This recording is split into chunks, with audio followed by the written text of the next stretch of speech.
Hi, welcome back to the Crisp podcast. Medicine evolves through discoveries, but sometimes it evolves through people. Today's guest is a pioneer of modern cardiology in India. From an era of early coronary angiographies to now structural heart interventions, which redefine the possibilities. For more than 5 decades, he has stood at the center of this transformation as a clinician, as a teacher, as a mentor to hundreds of cardiologists across India and the world. Today, we explore not just medicine, but the philosophy of a life devoted to healing from his childhood influences, mentors, from treating national figures to the lessons learned in cath lab and beyond. As we record this today on the 1st of May 2026, it is an important day as it is Buddha Purnima, it is Maharashtra Gujarat Day, and it is Chitragupt Jayanti. And perhaps there is no better day to speak to someone whose life reflects all these values. A man who has spent decades combining precision with compassion, science with wisdom, and discipline with purpose. From the early days of angiography to the era of modern interventional cardiology, he has not just witnessed history, he has helped shape it. It is my absolute honor to welcome Padma Bhushan, Padma Shri, the very revered Dr. Ashwin B. Mehta sir, teacher, mentor, and one of the pioneers of cardiology in India, Dr. A.B. Mehta sir. Thank you very much, sir, for doing this podcast with us. And Thank you. I am very, very, very honored with the way you have literally opened the doors of your home to us today. Thank you very much, sir. Well, Nilay, I'm going through a different kind of feeling within me, talking to you. Like, all these years, number of years, I've been examiner, and now you're examiner also, and you examining.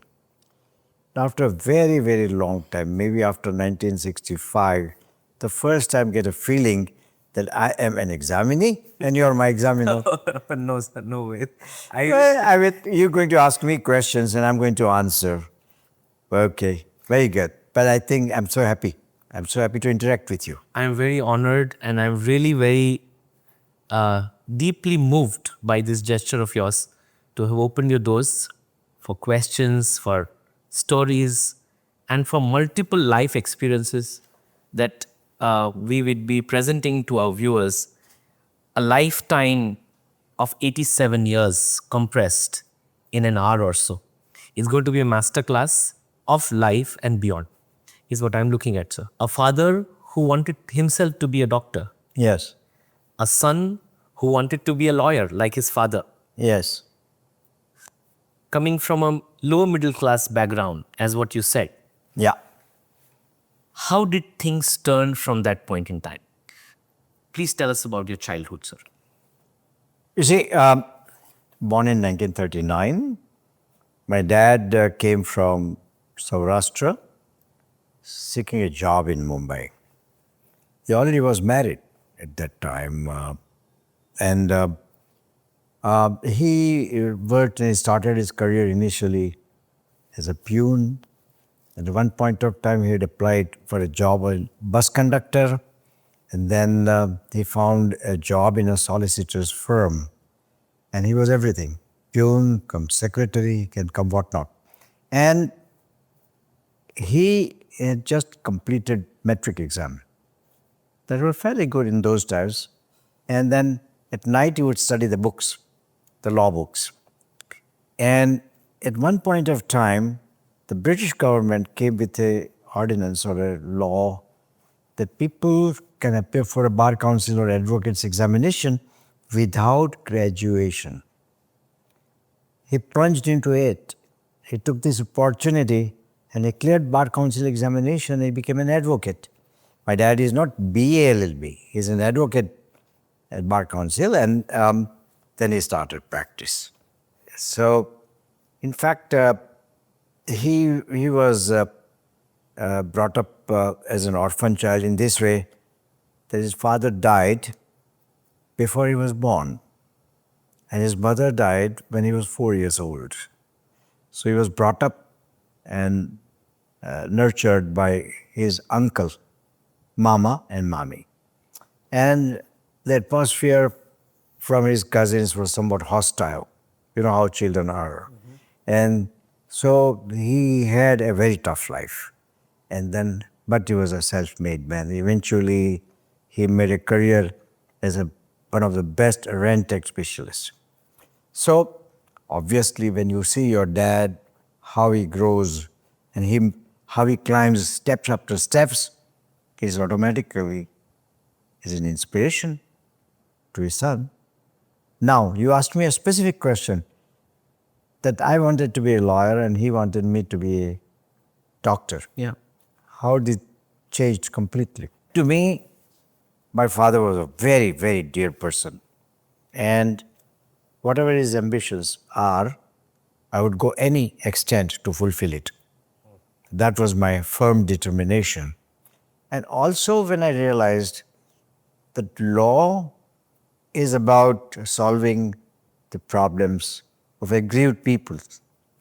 But doctor it relieves the misery, suffering, agony, and also protects him from those life-threatening diseases which can threaten that to an risk to his life. I think. So those things changed my psyche, and so I decided to be a doctor.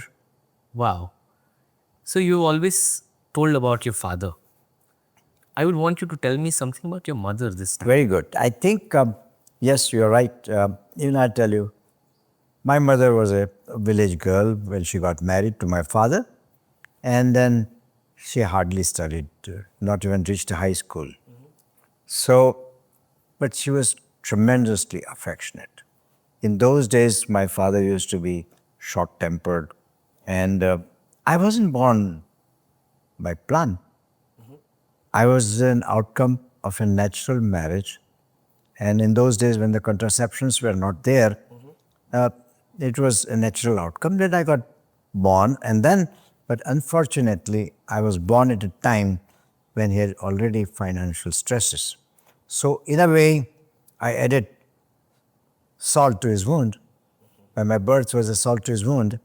And in those days, many a times, he'll transmit his anger onto me. And my small fault would look big to me and will punish me. At that time, my mother was a great buffer.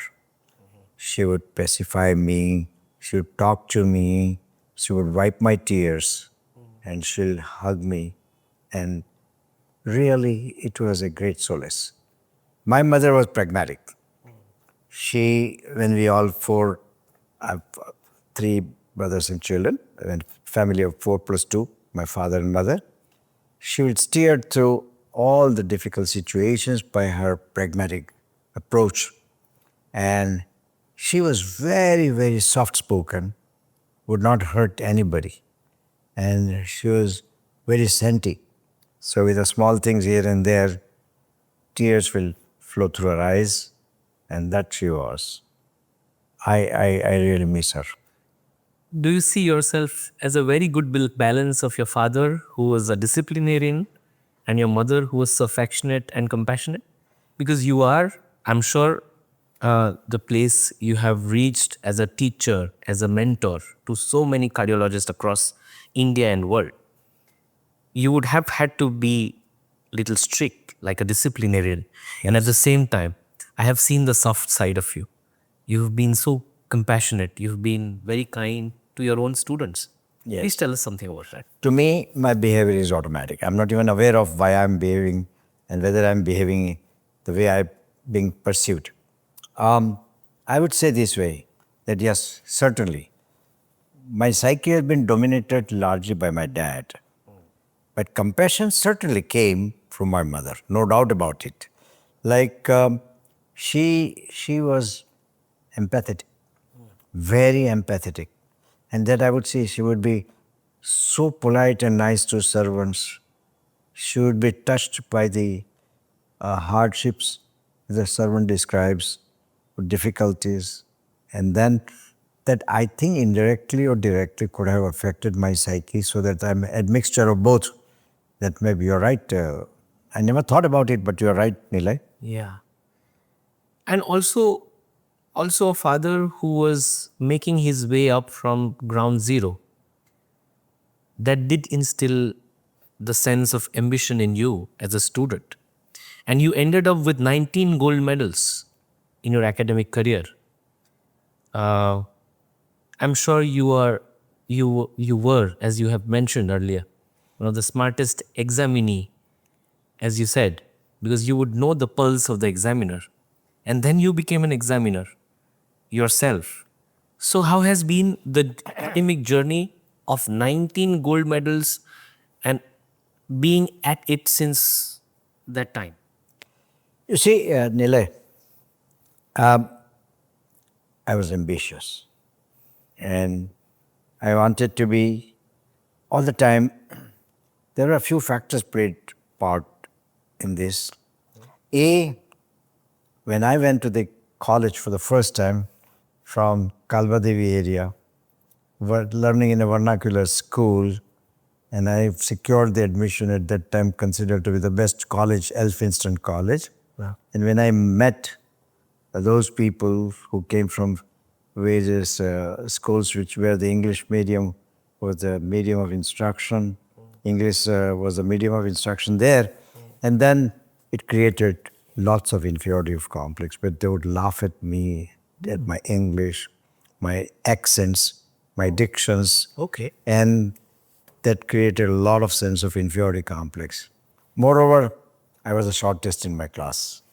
And that also was playing behind my, in my mind, it was playing also that I'm no good, although it is God's given, but it was difficult to realize. That stimulated me that in order to compete with those people, I must do better than them. I went to the public speaking school and learned in English. I was studying, and God had given me sufficient intelligence to grasp the subject faster than many others. And then a time came when in second MBBS, those English-speaking boys and girls were hovering around me to ask me what we should study, what are the likelihood of what questions could come in the exams and whatnot. So that's how the story is. What a journey that is! Like really so inspirational, from um, from someone who was trying to understand, coming back from a vernacular medium, Yeah. and then being the center of attraction, Yes, I was a favorite student in my class. and then arise, awake, and stop not till you reach the goal.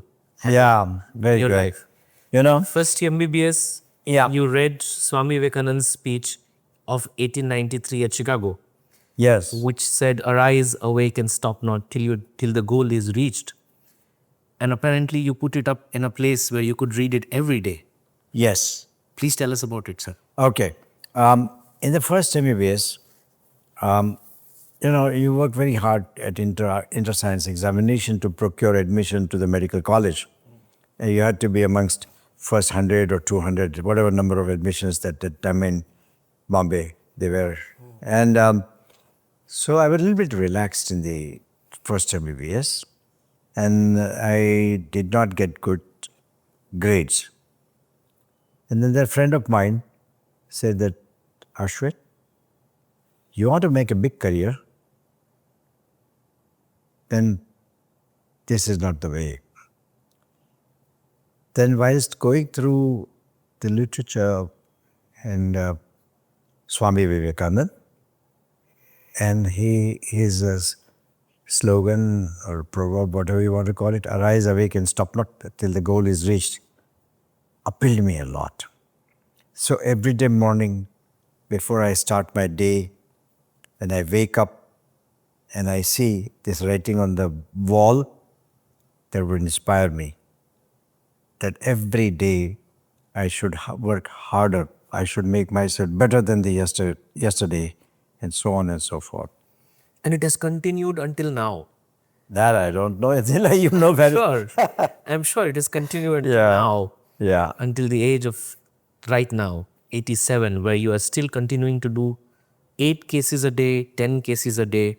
And it intrigues me and every one of us around you, everyone who have known you every single day, reaching the office, the cath lab, and continuing arising, awaking, and not stopping till the goal is reached.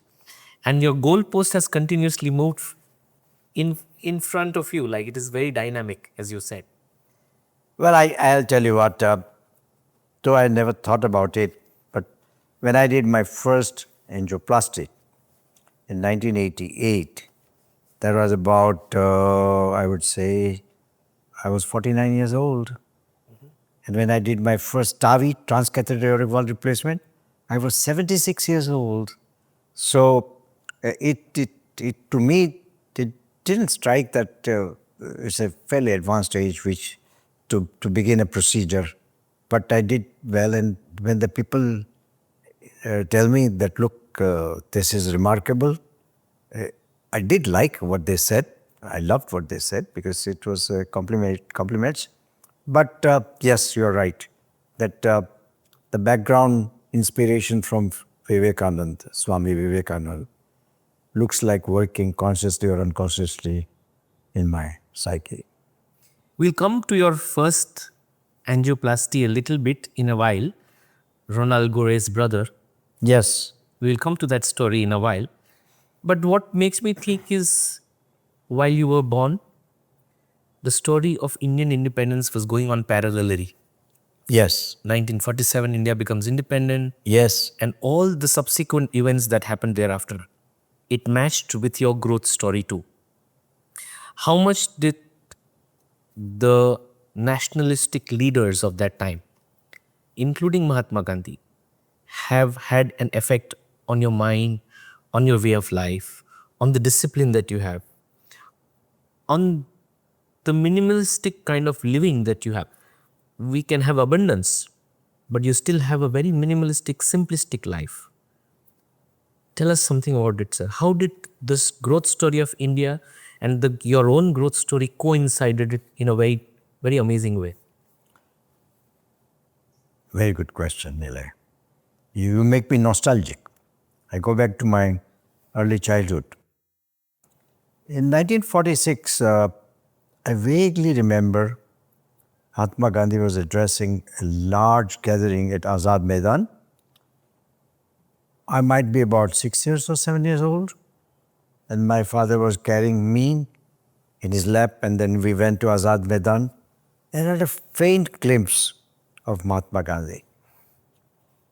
But in my teens age, like my adulthood, when I read about Mahatma Gandhi, I was tremendously impressed by this man's life. There are many controversies raised now, but to me, it means this way, that no man is ever perfect. And what I have to imbibe is the good qualities of the man. And also, I saw Nehru after independence when I was lining up a queue at Marine Drive and Nehru Chacha's car passed by. I must be barely 14 or 15. And he came down and he met Boyd, shook his hand and gave him the flower. So all those things, the values were values. And when I go through the whole spectrum from those days to now, I think the values are losing its meaning. In current scenario, they are losing their politics, how it is deteriorated. You and I, we all know about it. But then a very rare individual happened to be your patient, JP, Yes. Jay Prakash Narayan. Yes. JP is a phenomenal national leader that happened in his time. You have had the chance to interact with JP as a patient and as an individual. Yes. what effect did he have on your psyche as a man who was in his growing phase as a cardiologist? Tremendous. Tremendous impact on me. First time, my chairman of Just Look Hospital called me and said, Ashwin, would you go and please see my friend? He's staying at a Ruparel house. I said, sure. So when I went to Ruparel house, I realized that the patient is none other than Sri Jayaprakash Narayan. And I was standing at the gate, at the door of his room, and he was angry with his secretary and was firing him. And I said, whether I'm going to deal with a difficult man. Then I entered, and he asked me, where is Dr. Ashwin Mehta? So I said, sir, I am Dr. Ashwin Mehta. Oh, but Seth Matradas told me he's going to send one brilliant and senior cardiologist. I said, never mind, doesn't matter, come. Then I saw him. And 3 days later, while he was giving a conference at the Ritz Hotel, he developed acute left ventricular failure. And I was summoned. I went there because his secretary, Abraham, had my card and it was handy. So he saw this number and he wanted to call somebody, whosoever can come fast. So I went there and treated him. And then thereafter, we had some context. But really, when he was in jail during emergency time, he and Morarji Bhai Desai, and he came at that time he got admitted in HN hospital, and I asked him a few questions. He said, what were you doing in jail 2 years? He says, I was teaching how to write and read to those small boys of Mali, Gunes there, etc. And he also said to me, I had no ill feelings against Indira Gandhi. Nothing. He said, but sir, you were in jail without any crime at all, without any fault. He says, I wrote a letter to her. The pathway that you have chosen is full of strife. I still have preserved that letter with me. And you are inherited a great tradition which your fathers laid. And he was trying to explain that she's on a wrong pathway. And after the arrest, when he developed some kidney problem while he was in jail, he was transferred to Just Look Hospital. He came there and he had a big crowd by that time. Indira Gandhi was a little bit worried that just in case he succumbs to kidney disease, it can create a very bad impact in the country, and that he came from jail and this thing should happen. So she had kept a wireless station at the Just Look so that she can be informed about the progress of JP's illness all the time. And she was also worried that JP had already expressed a desire that in case demise takes place, he would like to be taken back to Patna for final rituals. So I believe that she was also prepared to make a special airlift arrangement for JP. And JP, I'll tell you, Nilay, in my eyes, in some aspect, is greater than Mahatma Gandhi. JP, when came at the age of 26 to India, his wife Prabhavati ji had taken a vow of celibacy, brahmacharya. That was shocking for a man who is 26 and just to come to know that his wife is going to practice celibacy. So Gandhiji told him, look, we have 2 or 3 choices. A, you and I can go and explain this is not for you. B, you are fully justified in taking a divorce and marry again. Fully justified. 3, you accept the way she is. Jayaprakash said that I will reply to you after 24 hours. Okay. And he came back. He told Gandhiji that, Bapu, I have decided to accept her because during my marriage, I have promised her that I will stand by you no matter what the circumstances are. And this promise I do not want to break. Till today, if not a single person can point out or raise a finger about Jayaprakash Narayan's character. So that, I think, is a tremendous sacrifice, and it has impacted my psyche. That a man of truth, willpower. We are nobody compared to him, but nothing stops us from trying to emulate what he has done, what he is. That, I think, highly, highly inspirational, Nilay. How lovely, sir. But you said Indira Gandhi. Yeah. So I'm sure you have had a number of occasions where you have interacted with her. Yes. Can you please tell about those interactions? Okay. In late 80s, I don't precisely remember the date, but somewhere around that time, Vinoba Bhave in Paunar was taken ill by a heart ailment. And they only sent a message to the government of Maharashtra, Dr. Ashwin Mehta ko bhej do urgently. Now, these guys, and those were not the days of internet, or there was not the days of Google or anything. Yeah. So they started frantically searching Dr. Ashwin Mehta.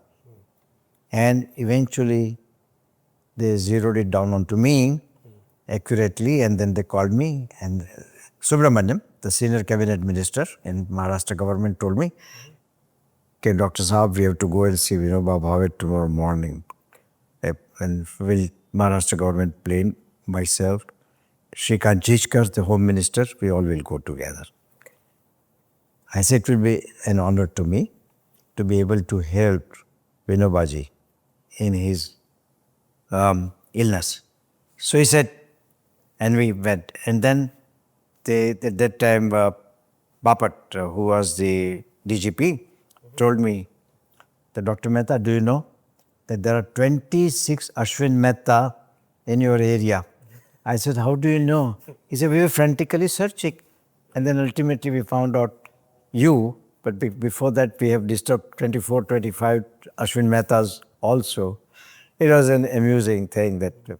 And then when I went, I'll tell you now about Baba Saheb Bhosle was our chief minister. He one day called me that Indira Gandhi is coming to see Vinobaji, and we will have to go Saturday. It was a Saturday, I remember roughly, that we will have to go there. I went to Nagpur. Nagpur to Pune, we went by helicopter, and we were waiting for Indira Gandhi to come. We reached at about 11:30. She was anticipated to come at 12 o'clock. And I was sitting in one corner, and meanwhile she came. She came at about 12. Doctor Saab kahan hai? I said, I'm Dr. Ashwin Mehta. He said, maaf kijiye, sorry, we are late about 45 minutes. I said, koi baat nahi. I said, okay. Say, yeah, Nile. Then of course we went to Nagpur and Nagpur to Pune, and I saw Baba and prescribed some treatment, and I came back. And one day in fact, I used to go every day to Pune. I'll go in the morning, come back in the evening. And it's a rule that I can't use a Maharashtra government plane. So obviously, one of the ministers would travel with me, and I would go and come back. I met Rajiv Gandhi second time in Bangalore. One of the senior most parliamentarians from the Congress party was seriously taken ill with a heart ailment. And at that time, I got a phone call from Oscar Fernandez. Oscar Fernandez happened to be Rajiv Gandhi's secretary. And Shankaranand was the petroleum minister. And they were accompanying Rajiv Gandhi. And he said he would come and meet at 9 p.m. at the patient's house. I promptly went there. And Rajiv Gandhi came, greeted me, and he is a very impressive personality. Fair, tall, nice, good expression on the face, very somyata, sober. He went inside and then he came, and there was a swing, which we all Gujaratis have in Maharashtra, in Saurashtra. And we both sat on the swing and we were swinging. He said, Dr. Mehta, what does he need? I said, sir, he needs a heart transplant. Oh. And where would that be done? I said, in Philadelphia. He said, how much could it cost? I said, about 1 crore. He said, look, Dr. Mehta, I have 500 plus parliamentarians, and I have to think before setting up any precedents. And it appealed to me. His point of view appealed to me. I said, yes. He said, if he wants to go on his own, he can. Nobody. But meanwhile, if you think of any medications which is not available here, and if I could be of help to get it for him from abroad, I will do it any point of time. And the third time I met him was when Vasant Sathe was in Escort Hospital. And he expressed a desire that he wants to see Dr. A.B. Mehta. So I flew and I went to Escort Hospital. So on one hand, there is this Indira Gandhi and then Morarji Desai. So you have treated, in a way, the close members of the Gandhi family, and then the rival of the Gandhi family at that point in time, Morarji Desai. Tell us something about how it goes. See, I'm telling you, these people are born in several centuries. Who? Jayaprakash Narayan or Morarji Desai. What a character. What a character. Just to cite one example. Morarji Desai, that is his son Kanti Desai, had a hired flat in Oceana building at Marine Drive. The landlord was Gupta. My father appeared for Gupta. Morarji Desai lost the case in small cause. And matter went into the High Court. My father doesn't go to High Court, so somebody else was fighting. By this time, Morarji Desai was a chief minister, and yet he lost the case. The matter went to the Supreme Court. And at that point of time, Morarji Bhai was Prime Minister of India. And yet he lost the case because he did not believe in interfering in any way. He did not believe in arm twisting. He believed in perfect honesty, and he wanted to fight his case on his merits. Morarji Desai lost the case. He had to vacate. Sharad Pawar was at that time Chief Minister of Maharashtra. He gave him a flat. And that flat is at opposite Sachivalaya. And this is what Morarji Desai was. When I would go and see him at his home in near Sachivalaya, I forget the name of the building, very simple life. He had one, that what do you call, the retia? How do you call it in English? Charka. Charka. And that was in one corner. Morarji Bhai dressed in very simple dhoti and kurta, and hardly any furniture. And this is how he lived. And today, you and I, we see where the things have moved to, at what level. And maybe perhaps Nilay, we don't know what's still to come. Who knows? Possible, sir. Yeah. And when I also talked to Morarji Bhai. He being in jail. And he also, he was against any case to be filed against Indira Gandhi. It was Rajnarayan who won against her, was very keen to fight the cases against Indira Gandhi. We wanted to file cases against. And at one point of time, she had multiple cases. And so much so that she would have one case in Calcutta, another in Madras or Chennai. And then she went through that. But Morarji Desai never wanted to. He believed in principles. And then principle, he says. Right. But sir, 25 years into uh, a teaching institute and then suddenly dealing with all these high profile patients, isn't that too much of tremendous pressure? It does. It does. And I had evolved a system how to fight that stress. First of all, I believe in worship. Are you an atheist? No, no, no, not yet. No, no. Believe in God? Very much, sir. Yeah. Very much. Maybe God is virtual, may not be. Science would argue with you that there is no proof. What it may be, some kind of a divine power.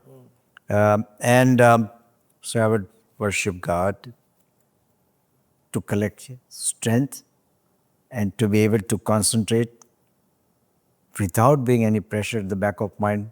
You know, Nile, you are a doctor, you are a cardiologist, so you know very well that you always underperform when you're working under any pressure. If you ever felt that somebody is breathing over your shoulder, Yeah. how the hell you are going to deliver your best? Correct, sir. So that I want to get rid of when I'm treating a VIP. Two, I also make up my mind in this way that I visualize that he's just a patient and a heart ailment. The heart is same whether is a man walking on the street the same kind of a heart as a VIP. The heart doesn't differentiate. Disease don't differentiate between one person's status and another person's status. No. So that's how I deal with them. Yeah, but at Yeah. the same time, Yeah. there are two people in you at that time. One is saying this is science, this is atherosclerosis, this is a mid LAD 80% lesion and you have to stent it. But at the same time, outside, there are 100 pairs of eyes watching you. So there are two shifts of emotional states where one you want to focus on the science part of it and the other is the society part of it. So when Arjuna went to Swamvar of Draupadi, and he was supposed to, the man, he was Erut, that machli. Correct, yes, sir. At that time, he could see nothing else but that. So I shut my mind completely about consequences and extraneous pressure and simply concentrate on the procedure and on the merits of the disease. Simply that. And then I have a subordinate and I discuss with him and take a calculated steps. And then if by bad luck a mishap takes place, I've mentally prepared myself how to face it. Yeah. So once you have that, then things then move smoothly and easily. Yeah. Two questions on this note, sir. We have a list of celebrities and VIPs you've treated, which are also out there in the public domain.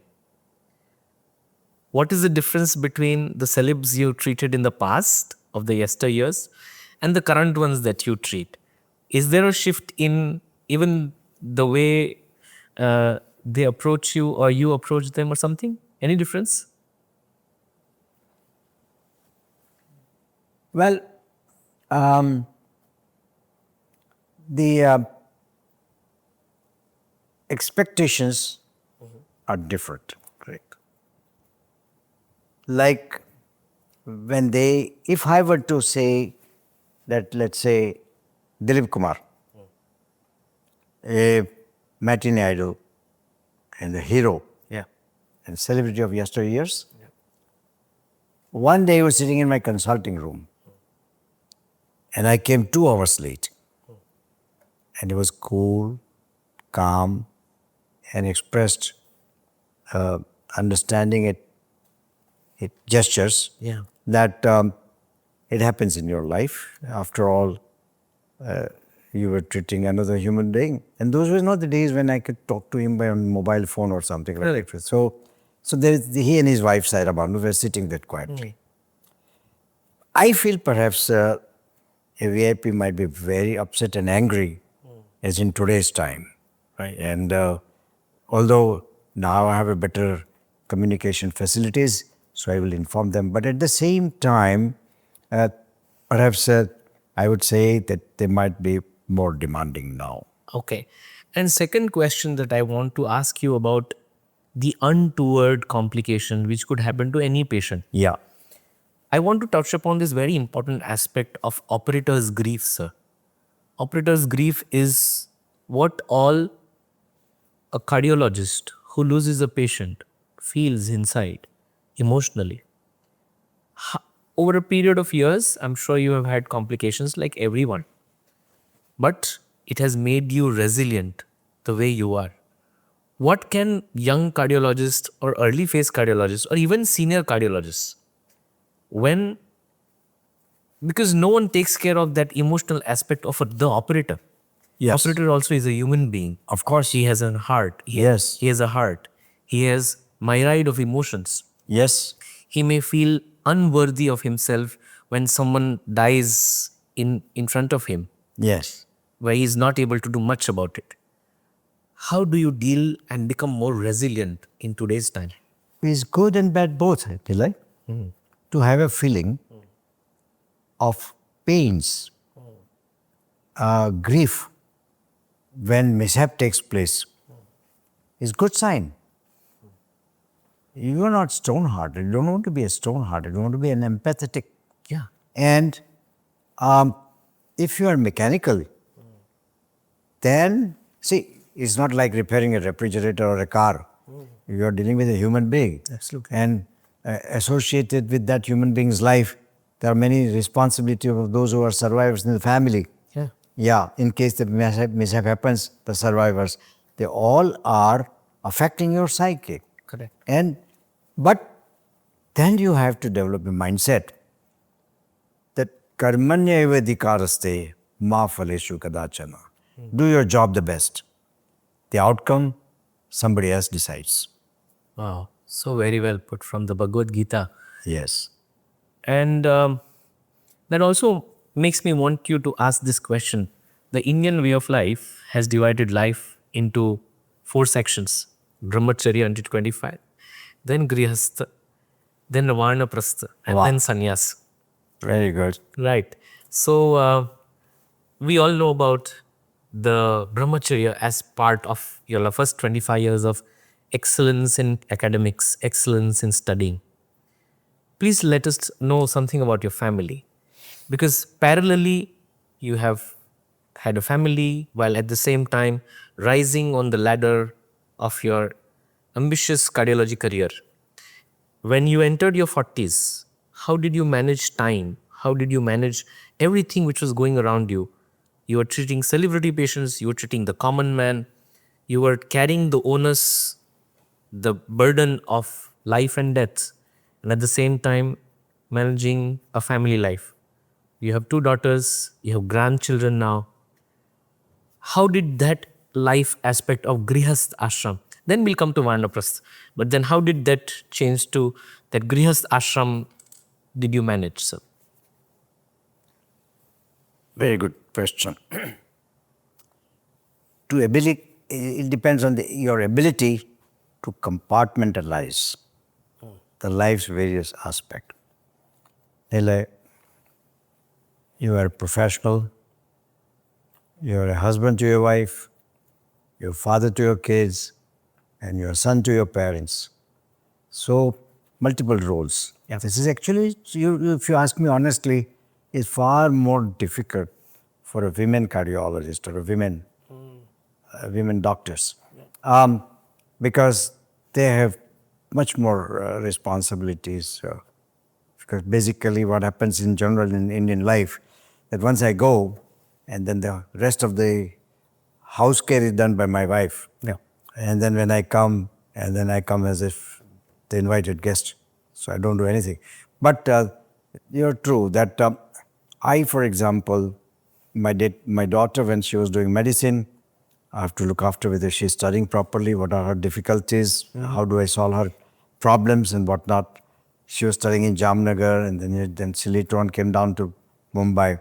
So this comes from value system, Yeah. your sense of responsibility.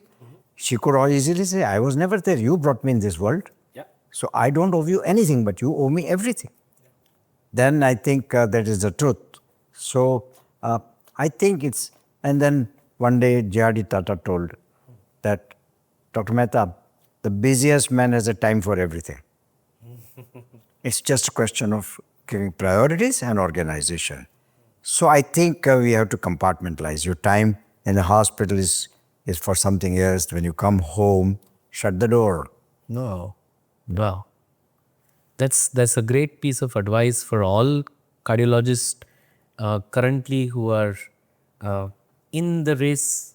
I know, I agree, Nilay. Yeah. We doctors, as compared to other professionals, we spend disproportionate time in our profession. And the time that is left over is only for family. Right. Yeah. Yeah. So you have also treated some spiritual figures Yeah. like Pramukh Swami Maharaj, Yes, I did. Rakesh Ji Maharaj. Yes. Is there a guru in your life too? Do you look up to someone as your guru? Yes. Yes. Now, for example, when I come with celebrities, they don't become celebrities for nothing. They have dedicated themselves to a particular mission. They have a focus. To give you an example, do you know, Nile, Pramukh Swami, very large following all over the world, has not signed a single check in his life. Wow. He was maintaining, he was managing various projects worth crores, Great. thousands of schools. Yeah. I told once somebody that Samrat Ashok spread Buddhism in many countries and all over the country.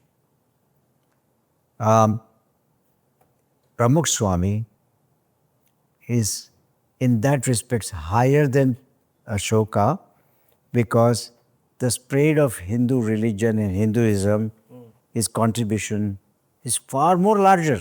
Correct. There are so many temples. Can you imagine a temple in United Arab Emirates? Correct. Correct. In a Muslim country, he has been able to create a Hindu temple. So that I think has inspired me. He has himself written more than 30,000 letters personally. Yeah. Nilay, if he's waiting somewhere, let's say he's waiting at the airport, he would be writing letters. He would reply. Gandhiji also did the same thing. He replied each and every letter personally. So these are the qualities of great people. Have you also imbibed this quality to have that personal connection with your patients? Because I have seen each of your patients have that feeling of personal connection with you. Of course, I should also mention of the tremendous memory that you have about all your patients. I don't know about that, but whatever. Okay. I am sure, I think you will conquer on that because I have seen myself when if there's a patient, you will remember that, yes, this patient I had seen 9 years back and I would be very surprised. How is that possible? Yeah. So how did that come about? Maybe I'm gifted to some extent. Okay. And the other extent is that when you concentrate on the patient's story and then and you tag it with something. Yeah. Like, how do I give an example? Like, if my driver, 10 years ago, he was working with me and his name was Yusuf Bhai. Why would I remember? And sometimes you forget. Correct. But if I had connected it that, Yusuf Bhai is the name of Dilip Kumar also.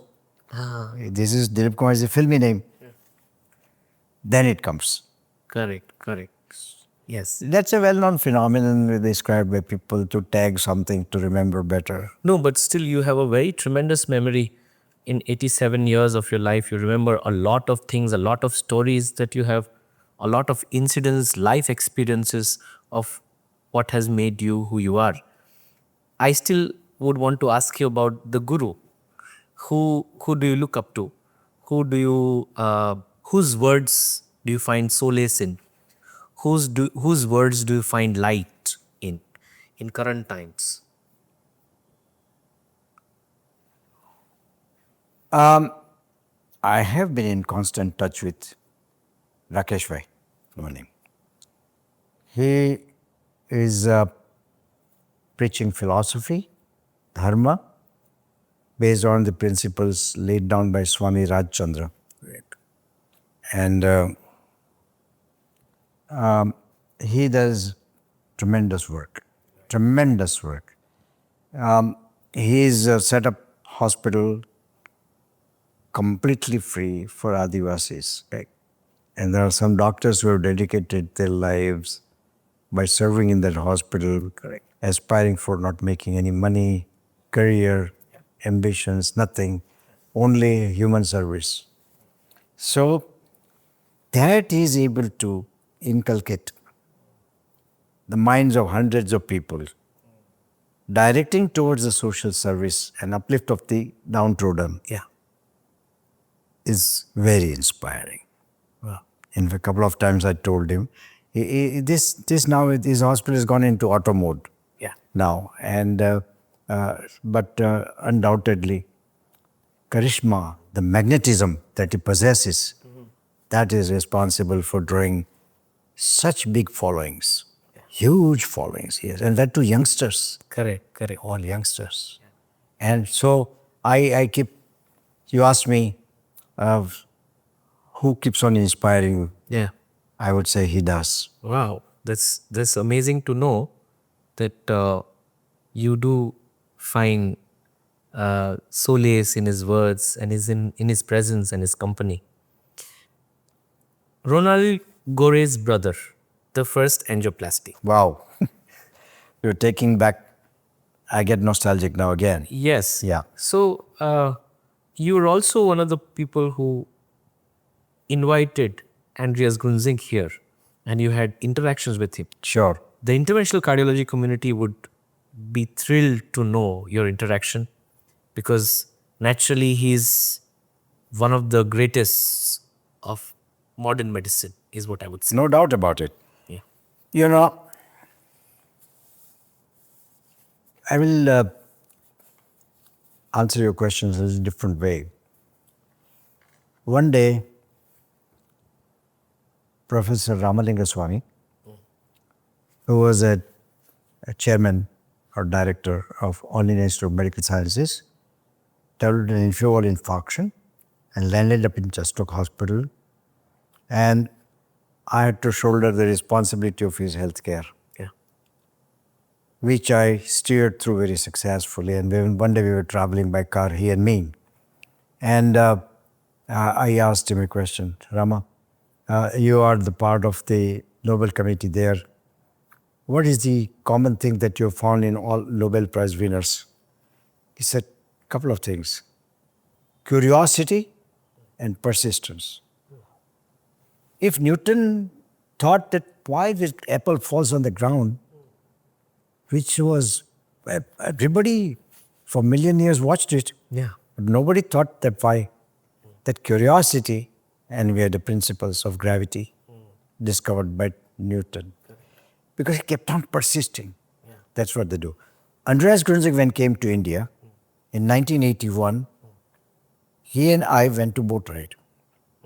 And he told that whilst he was in Zurich, he was inspired by his teacher, Charles Dotter.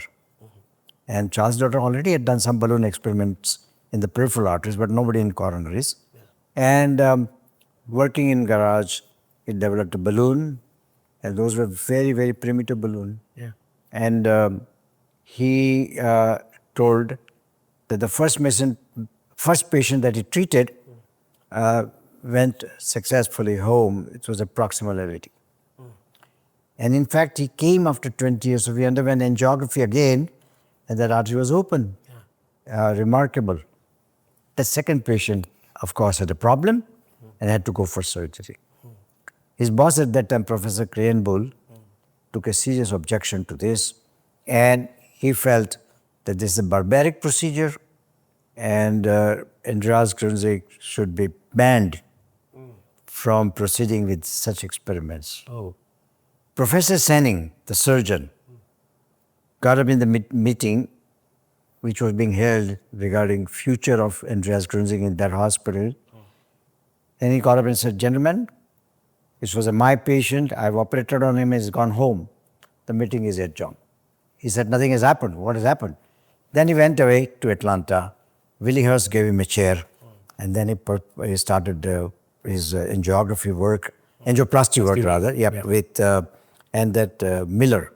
Yeah, Miller was with him. And then they did this work. Wow. So, see, I would say, Longfellow is written, no? That also I like a lot. Heights attained by great men were not attained by sudden flight, but they, while their fellow men were sleeping, working late in the night. Wow. Great. So anyone who wants to contribute, anyone who wants to achieve, anyone wants to make the mark in the history of cardiology or any field that he is pursuing, he should keep it in mind that heights are not attained by sudden flight. Yeah. Yeah. Great. Great words of inspiration, sir. Longfellow, I think. Yeah. Yeah. And then in 2002, you were the first person to put a drug-eluting stent. Yes. I'll tell you what, there's a secret about that. It was a Supreme Court lawyer. And at that time, Mary Claude Morris was investigating drug-eluting, cipher. And it was under investigations. And about on 17th May, I did that, 2002. And June, the company was going to introduce that, Cordis. Yeah. And, but I got it because I told Mary Claude Morris that I want one. And she was kind enough. Yeah. And I used it here in Supreme Court. So many firsts that you have in your name. And a lot of it comes from years of experience, courage to even chart the unknown path because you don't know what might happen and still going ahead with it. These values that you've imbibed across your lifetime. How would you put it in just 5 words?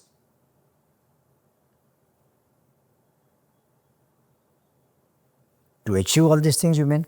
The 5 values In a life? in 5, okay, 5 Okay. is too less. Yeah. Okay. Several C's. Yeah. Courage, competence, confidence, care, and compassion. Wow. Last but not the least, those 5 C's. So well put, sir. And then Alan Crebier. Yes. Please tell us about you meeting Oh. Alan Crebier also. Okay. Okay.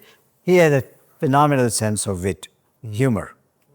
Alain Cribier invited me. He was working in France, I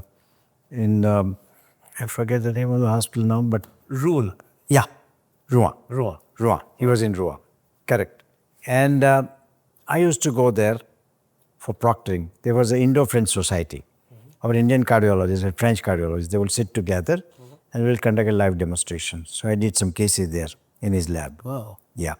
And Alain Cribier was a very, very fine man. When he came, when I was lecturing once, I said, Alain, I knew only one word. And he said, what word? I said, I don't know how to pronounce, but it's a French beauty salon, haircutting salon. So he said, coiffure. I used to call it coiffure. And he said, no, coiffure. And I said, I used to visit that. Then, he told me, but your barber has done a fine job on you. Same thing happened once when I went to receive my Padma Award, no? Right. To President Dr. Abdul Kalam Azad. Yeah. Abdul Kalam. Abdul Kalam, yeah. Dr. Abdul Kalam. And in the evening there was a dinner. So I very jokingly told Dr. Kalam, Your Excellency, I like your hairstyle. He looked at you and said, but I don't like yours. So, in the life, humor is very essential. Otherwise, Everyone who have known you have always said you're extremely witty, extremely knowledgeable, of course, but extremely witty, sharp wit, and interspersed with a lot of humor and good storytelling. Because we have heard a lot of nice stories from you on the rounds or in yes, conferences yes, and be off the stage. On the stage, it's crisp cardiology, pit pat, thorough, scientific, with all the logical pros and cons of each therapy. But off stage, you have had so many interesting stories to tell, sir. And it has been a pleasure listening to all of these things time and again. So we will also do a short rapid fire round now. Are you up for it, sir?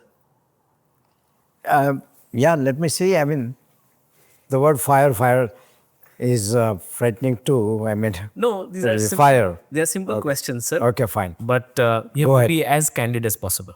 All right. All right. Okay. Okay. So the first question: drug-eluting stent or drug-eluting balloon?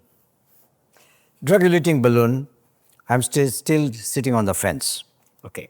because until I'm thoroughly convinced, because there are multiple trials in chronic total occlusion, acute coronary syndrome, bifurcation, etc., but the numbers are very small. Correct. And until the sizable follow-up, sizable cases are run and then sufficient follow-up, Yeah. I would not be able to use it confidently. The data will evolve in due course of time. Yeah. Multi-vessel PCI or cabbage? Yeah. Now, we have now clear guidelines. If your syntax score is about 32 and above, surely it means to me that the lesions are complex, the lesions are likely to produce suboptimal results with interventional procedure, then you would go for things. The question is that is a total revascularization is necessary or not? And does it make a difference? Yeah. Basically, what are we trying to do? Prevent a thoracotomy. Correct. I don't hate thoracotomy so much. Yeah. If the 10 days of sufferings with the chest pain, lying in the hospital, ICU, and whatnot is an investment for 10 years, why not? Wow. I don't hate thoracotomy. And we must not forget surgery still has a definite place. Correct. And the surgeons are very accomplished people. Yeah. Our Indian surgeons do kind of work like a total artery revascularization is practiced ubiquitously in our country. Yeah. Not so in United States, not so in any other countries that far. So I would say that selected cases multivessel angioplasty and all multivessels are not radical. NILAC. Yeah. Say left main sarcostium, LAD ostium, CTO right coronary is multivessel already, but it's not the same. OM, diagonal, and PDA. So it is its own merits. Right, sir. IVUS or OCT, your go-to intravascular imaging tool?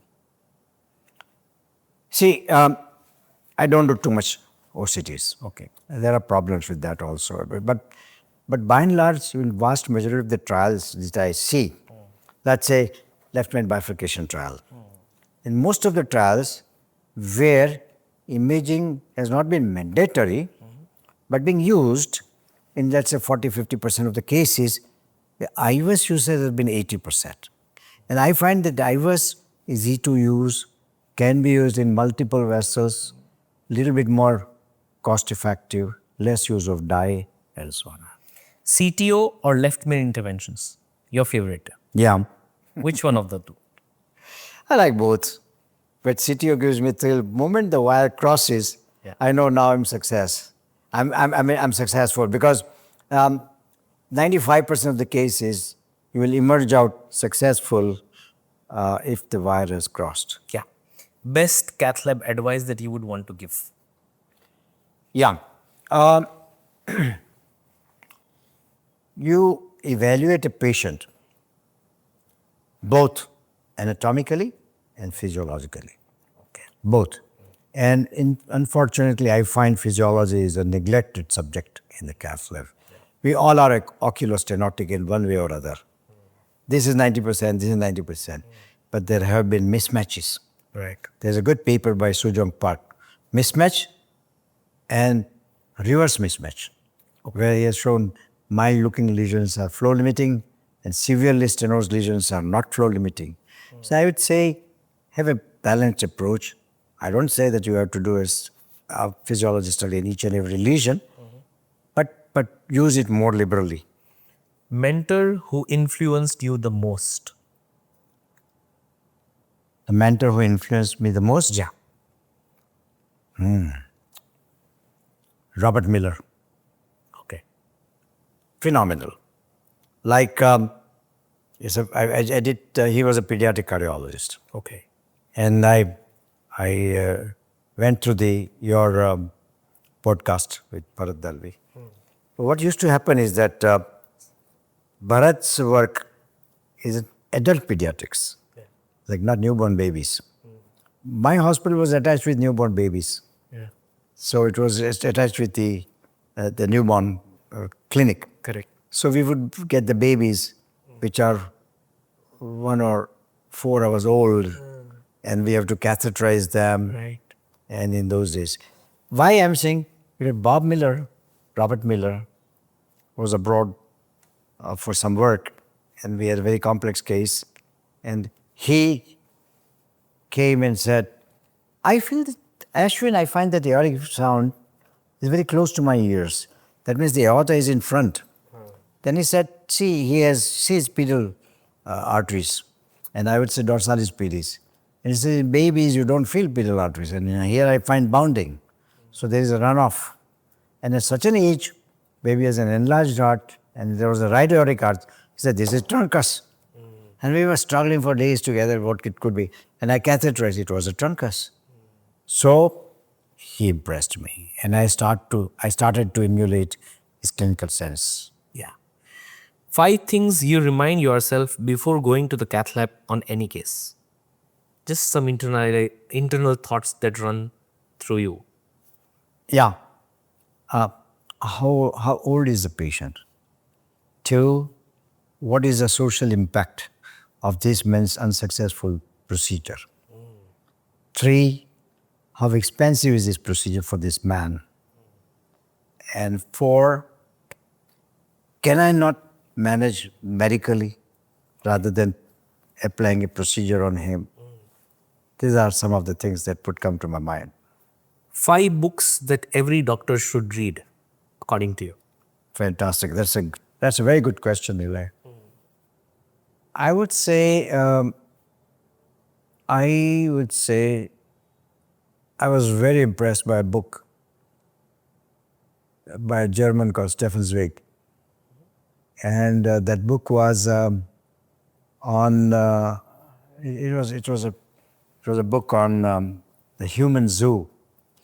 He showed in this book that how we still continue to be basically instinct-wise still animals.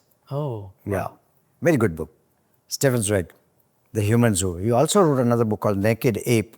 Okay. Very, very good book. I'll recommend Nile if you have not read them. Okay. Then the very, very good book written by Paul de Kruif, and that is Microbe Hunters. Okay. How John Lister, how Leeuwenhoek, who discovered the microscope, and all those things, is beautifully written. Wow. I got one. It was out of print, but I got one now recently again. So that 2 books I certainly would say. Said 2 more books still remaining. I think one should read Gita in simplified form. The Bhagavad Gita in simple. Bhagavad Gita in a simplified form.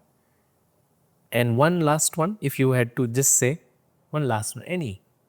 Maybe I would love that when I write my biography, people should read that. Oh, lovely.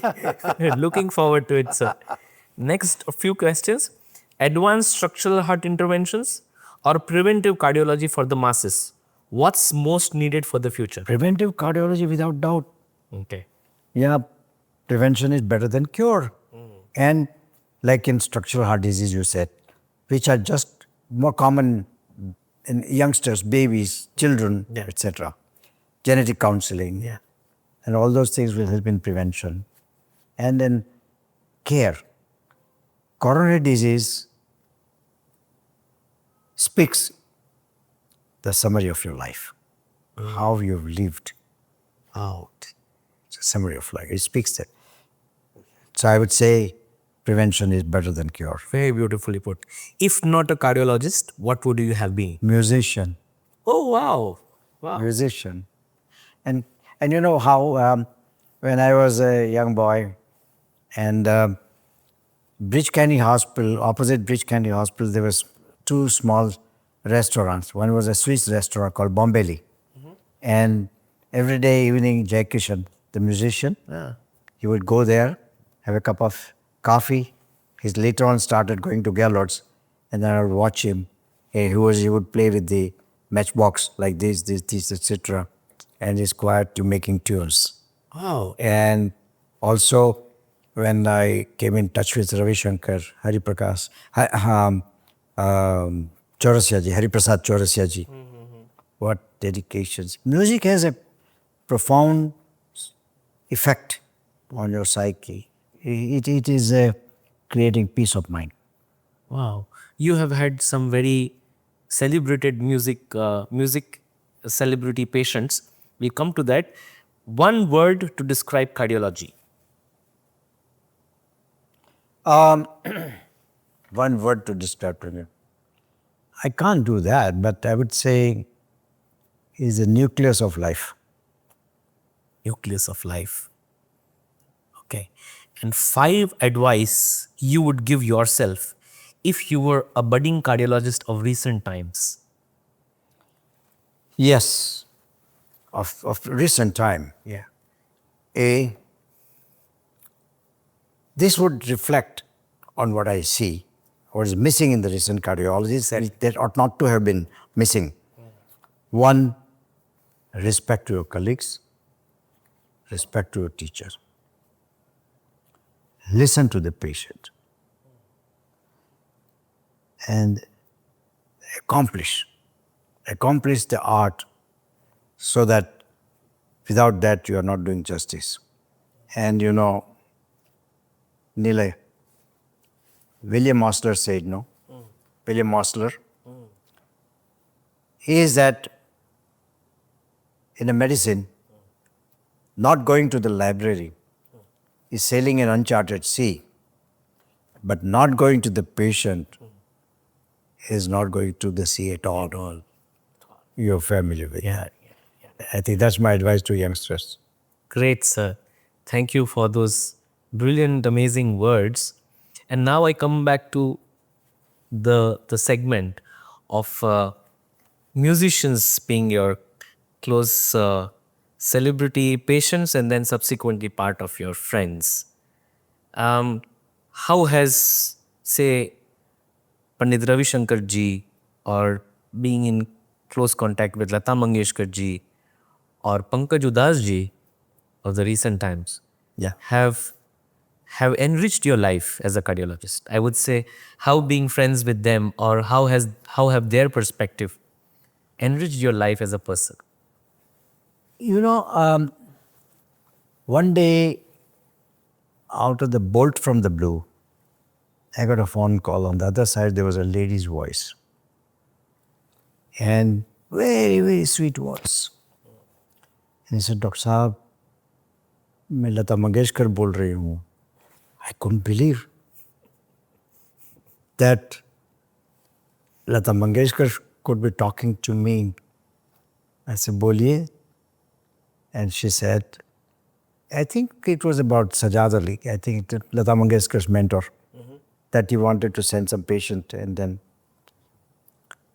But more importantly, I came in close contact with her subsequently.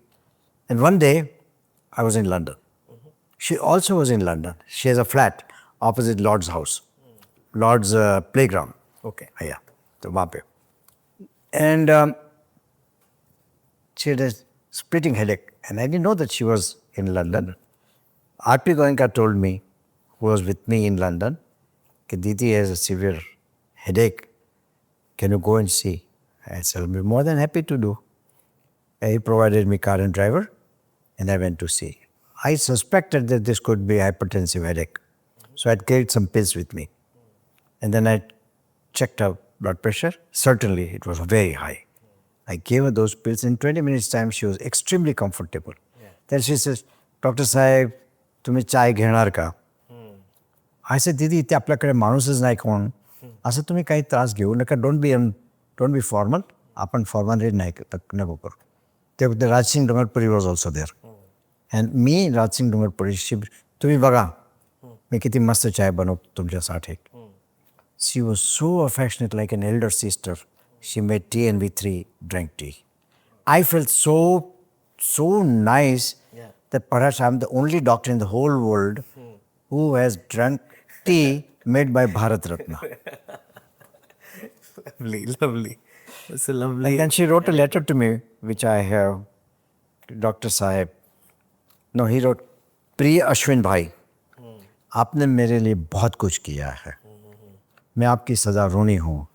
अगर मैं आपके लिए कुछ कर सकूँ, तो मुझे बहुत आनंद होगा. तुम्हारी प्यारी बहन लता. How beautiful. How warm. I've cherished it. How warm and how beautiful. So that is about Lata. And then Ravi Shankar interaction was very little, but I did his Arvind Parekh, one of the disciples of him. He's also Padma Bhushan, by the way. And at the age of 94, I put a pacemaker in him, which is, I think, perhaps the oldest patient with a pacemaker, maybe the oldest. And he was totally down to earth. And I felt so gratified that very next day, because I had put a leadless pacemaker. Okay. So the very next day he was discharged. And the very third day, he was conducting classes on music.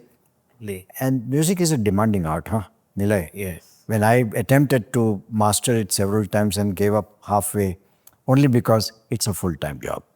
No, but you have set so many hearts to its correct rhythm in a very different way.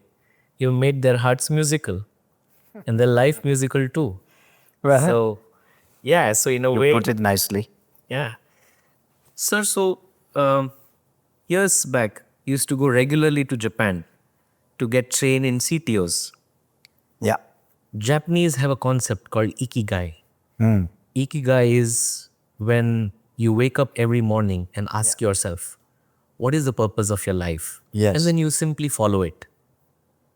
Bringing these two things together, your experience and your exposure in CTOs in Japan, their cultural values, and about the ikigai, the purpose of your life. Does that also keep you going, keep pushing yourself, keep motivating every morning? What is your ikigai? No, not at all. I realized that the CTO is a different ball game. Okay. It's not a common garden variety. And recanalizing a CTO requires a special skill, technique, knowledge, and technical know-how.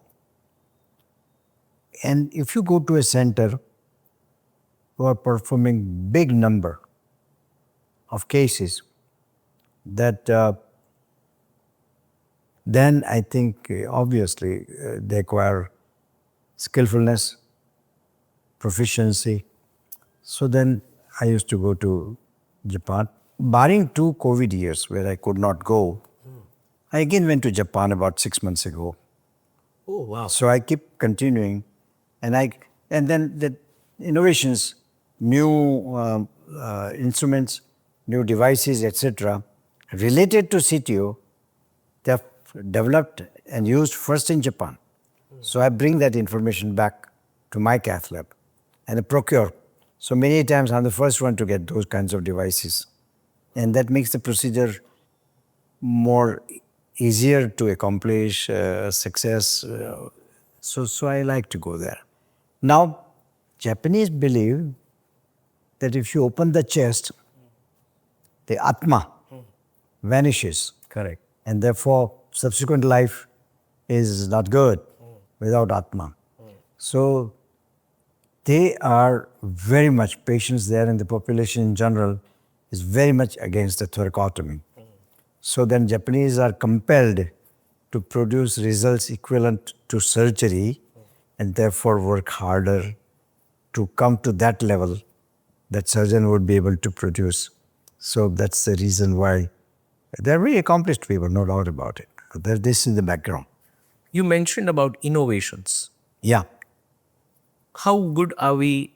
What more we need to learn? How much more ecosystems for innovation we will have to groom to be able to really invent something? Neela, would you agree with me that there is no mindset, no atmosphere conducive to inspire a young doctor to go in for research in our country? We are lacking in that. We could be very good in reproducing the things done outside and apply them.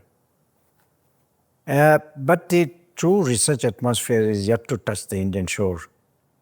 And then I think I blame myself also that as a teacher in a long career, I failed to stimulate anybody to go in research. To give you a classic example, 4 months of my fellowship in United States with Bob Miller, on the 4th month, he calls me in his office. He said, Ashwin, you should go for research. He said, Bob Dehan is my very good friend. And Bob Dehan at that time was working on pacemaker cells. And he said, you go there. He is a Nobel Prize nominee. You go there and do that. And I came home and started thinking, my parents, my wife, my kids, my finances, changing their entire life in a foreign country to live there and leave behind your culture and whatnot. And I did not have that much of courage to do that. But point is this, that Bob Miller saw something where I could harness my ability and capability to research so as to contribute something. That atmosphere is not in India. But I think we collectively should develop that. Current teachers, we should do that. Do you think it will change in the coming times? It will change. If we make efforts, it will change. Okay. I have one more question. You have had friends and colleagues from Dr. Dev Pahlajani, Dr. Samuel Matthew, Dr. Antonio Colombo, Dr. Patrick Surrays. I want you to give a few words about all of them. They have been your colleagues and contemporaries. They have been part of your entire work family. You've brought the field all together. Your international friends, like Dr. Antonio Colombo, whom you consider as your friend, and also others that we don't know. Our Well, I'll tell you what. Out of all those people, let me talk about my local. Dev Pelajani is the closest friend of mine. Okay. And I pour my heart to him. Wow. We have no secrets. And same thing he does. And sometimes if I'm looking for a solution to a problem, be it my personal, be it related to my health, etc., I would. Like there was one time when I had some symptoms simulating coronary disease. This almost about 15 years ago. And obviously, so many people offered me their services. My wife said, no, I want Dr. Dev Pelajani only. And he performed my angiography and declared that everything is fine, nothing is wrong. So that way he's very close. And I take his advice about investment, about hiring people, about firing people, about my my unpleasant if I have an unpleasant experience, then I share with him, and then so he is my true friend. Um,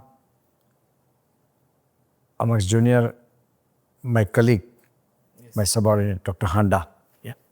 extremely loyal, very clean heart, will do anything for me, and vice versa. I would do anything for him. So these two in Indian scenario, and of course my sisters, my brother-in-laws, my son-in-laws, and all. Of course, they're very supportive, and I can completely rely on my two daughters. My elder daughter is wisdom. My younger daughter is pragmatic. She's pragmatic. So I imbibe and I take periodically their support and advice both. Now, out of all these people who you mentioned, Anakribir was the closest. He shared how while he was swimming, he developed a heart attack and he was almost in cardiac arrest. He was brought to the shore. They revived him, and then the nearest hospital they took him and they performed an angioplasty on him. He would share. His son, he came and said, Ashwin, my son wants to become a cinematographer. So then I took him to B.R. Chopra and helped him. And because India makes second highest number of movies in the world, next to Bollywood. So that's where we had bit of it. And he would share with me. His wife was a psychiatrist. So he is one of the finest human beings. Extraordinary courage. Because the first patient that he had to do had a life expectancy of only 1 day. And that patient was given to, dirtiest patient was given to him. And he did transvenous from right atrium to left ventricle into the aorta antegradally. Yeah. What a courage. So this is what it is now. Lovely. A life full of ups and downs and a very resilient heart is what is how I would put it. Because I'm sure you have had ups and downs in professional life, in personal life, and still you braved it joyously. You braved it. Nile, very honestly, I didn't have many downs. I've been very fortunate and lucky that in real terms that there are people like, let's say, Elon Musk. He was bankrupt and he bounced back. Yeah. Those kinds of extremes, fluctuations have not taken in my life. God has been very kind. And reverses do take place from time and again. But there I think when the sea is rough, you keep quiet. What an advice. That's how it works. But I'm really honest, I'm very lucky that I've been usually been rewarded with ups and less commonly down. Sir, one last question. After such an extraordinary life in medicine, what has the heart, both the organ and the metaphor, taught you about life itself? What is a metaphor? Like the poets describe? Like how the poets or the musicians describe the heart as. What has the heart taught you about life itself?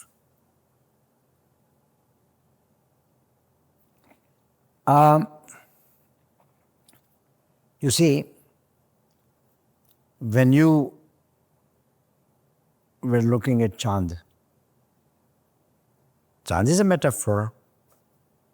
You describe a beautiful girl, a Chand si surat, and you describe Chand as a valuable gift.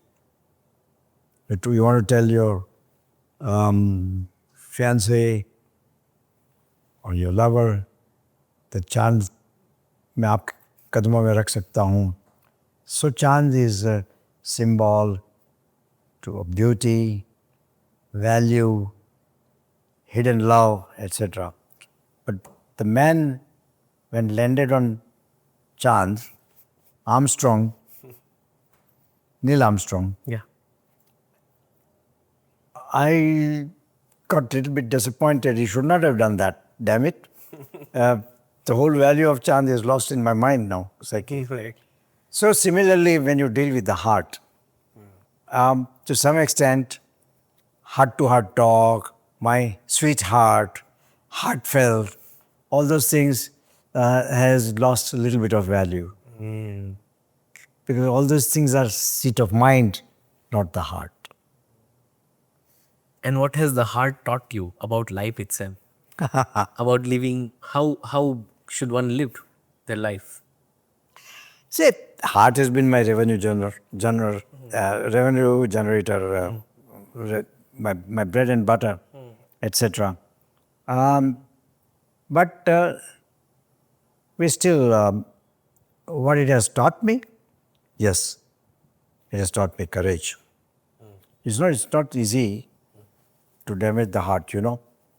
Heart, if you put the entire energy that heart spends in one lifetime, you can lift up the heaviest battleship 3 feet above the ground. Okay. And yet, we guys don't hesitate in racking and ruining it. So that's what I sometimes feel. That is an ingenious pump. Nobody will ever be able to duplicate it. They've tried, but they've not reached it. What a marvelous feat paid by God. That's what I feel about the heart, Nile. Thank you very, very much, sir, for having this wonderful, wonderful conversation. I was looking forward to it since a long time. Yes, But and all the 3 or 4 occasions, Secretary ma'am told me that you're busy with cases. yeah. And it inspires all of us that you've been doing cases day in and out for the last how many, so many years. Yes. And guiding people, guiding patients' relatives, their anxieties, and making the world a much, much more better place than we all have found. I We all seek inspiration from your life.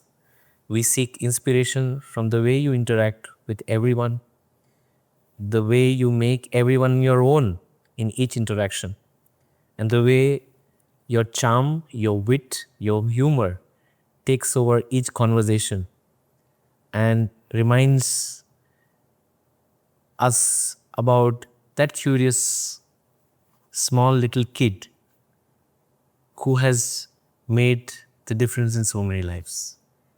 Nile, I think you've been extremely kind and such beautiful words you spoke about me. They do give me a sense of fulfillment. And you have been my student. And I say, you all are my investment. Different parts of the country you go and serve humanity. And in time to come, you will have your own students, and those will also. And this is how the compound interest is spreading from my initial investments.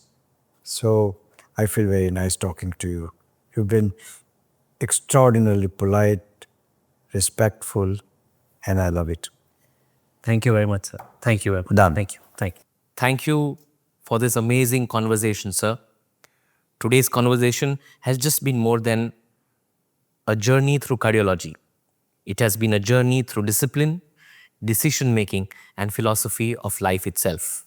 On a day that represents roots, awareness, and accountability, your life beautifully reflects all of these. From thousands of procedures in the cath lab to shaping generations of cardiologists, your contribution goes far beyond medicine. Thank you, sir, for all the wisdom, your humility, and extraordinary contribution to medicine. It has been a truly honor to speak to you.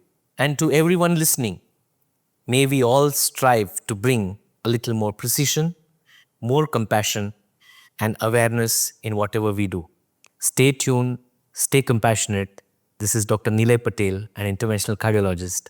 See you next time.